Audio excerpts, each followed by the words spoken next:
நம்ம சிவகார்த்திகேயன் அவருடைய நடிப்புல ஏற்கனவே மாவீரன், கடைசியா அயலன் ஆகிய 2 படங்கள் அடுத்தடுத்து வெளிவந்து ரசிகர் மத்தியில நல்ல ஒரு வரவேற்பு பெற்றிருந்துச்சு. அயலன் படம் பார்த்தோம் அப்படின்னா குறிப்பா வேற ஒரு ஜேனல்ல இருந்துச்சு அப்படின்னு சொல்லலாம். இதனைத் தொடர்ந்து சிவகார்த்திகேயன் அவருடைய நடிப்புல அவருடைய 21வது படம்.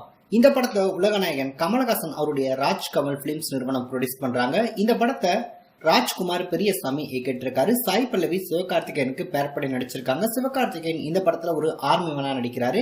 இந்த படம் முழுக்க முழுக்க ஒரு ட்ரூ ஸ்டோரியை அடிப்படையாக கொண்டு படத்துக்கான கதைக்களம் அமைக்கப்பட்டிருக்கு அப்படின்ற தகவல் வெளியாகி இருந்துச்சு.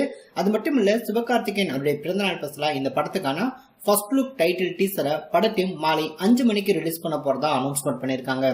அதே வேளையில சிவகார்த்திகேயன் அவருடைய 23வது படம். இந்த படத்தை இயக்குனர் AR முருகதாஸ் இயக்க போறாரு அப்படின்ற அறிவிப்புகள் ஏற்கனவே வெளியாகி இருந்துச்சு. அதே வேளையில கடந்த 2 தினங்களுக்கு முன்பு SK23 அப்படின்னு சொல்லக்கூடிய சிவகார்த்திகேயன் அவருடைய 23வது படத்துக்கான பட பூஜையை படத்தையும் ரொம்பவே சிம்பிளா போட்டிருக்காங்க. இந்த ஒரு பட பூஜையில படத்துடைய இயக்குனர் AR முருகதாஸ், சிவகார்த்திகேயன், அனிருத், இந்த படத்துல சிவகார்த்திகேயன் அவருக்கு பேர் அப்படின்னு பார்க்கும்போது ருக்மணி இணைஞ்சிருக்காங்க. ஏற்கனவே இந்த படத்துல பார்த்தோம் அப்படின்னா மிர்னல் தகூர் இணைவாங்க அப்படின்ற மாதிரி தகவல்கள் எல்லாமே வெளியாயிட்டு இருந்துச்சு. ஆனா அவங்க பார்த்தோம் அப்படின்னா இந்த படத்துல கமிட் ஆகல அப்படின்றத ஏற்கனவே அனௌன்ஸ்மெண்ட் பண்ணியிருந்தாங்க.